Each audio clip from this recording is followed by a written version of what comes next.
Okay, so today we are going to take a crack at the Nerts Scoreboard. I think it currently is called Peanuts Calculator in my projects, but today we're just kind of going to put some touches on it.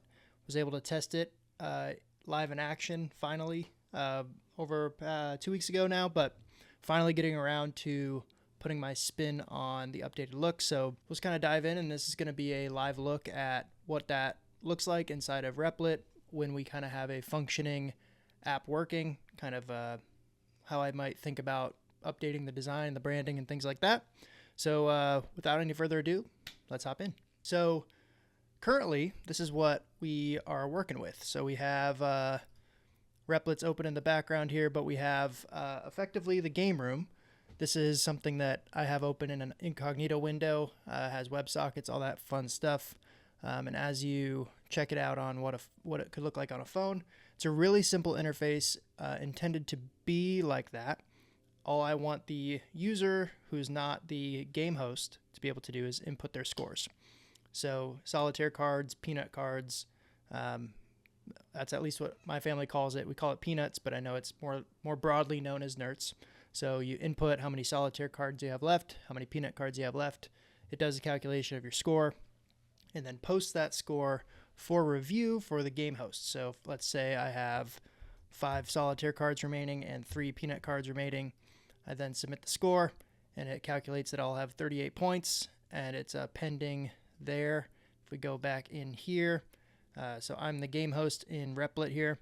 Let's say I have 7 solitaire cards and 4 peanut cards remaining.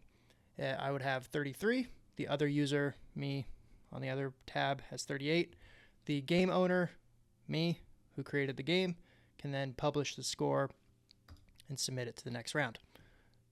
And once that goes through, we're in round 2. Looks like I need to add a back button. Good to know. But we'll fix that later. Today, we're really just going to be modifying how this looks. So if we go back to here, and our Figma, the only inspiration I have at the moment is kind of like a deck of cards. So maybe like the brand, like Bicycle, the cards, things like that. So I want it to kind of be very clean, modern. I think originally I had it kind of peanut color, browns, whatever. But we're going to update some of the fonts. I don't hate the sans serif font, but I think it could just be a little more elevated, a little more fun if we put, I like this one. This is instrument serif, as maybe the big fonts. I know it needs to be still easy to read and all that fun stuff. So, all right, let's see. I'm just gonna screenshot this for later,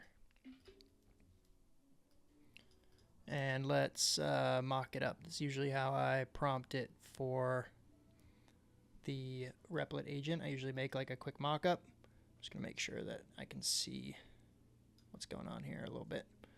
Okay, so if we take game room, for instance, that'll work. So if we make game room, hey, it's me from the future.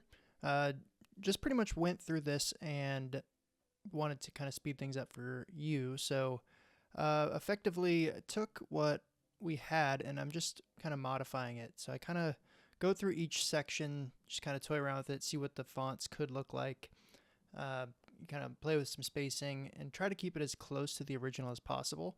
Then I usually pop it into Replit. So in here, you kind of can see me very quickly. It's starting to implement the fonts are a little off, layouts are a little different. Take a lot of screenshots, kind of prompt it back and forth, try to be as specific as I can, and then, you kind of saw a sneak peek right there. Actually rounded out some of the branding, did some bug fixes, and, was working on this for quite a while. So anyway, what we have currently deployed, I'm somewhat happy with, but thanks for tuning in.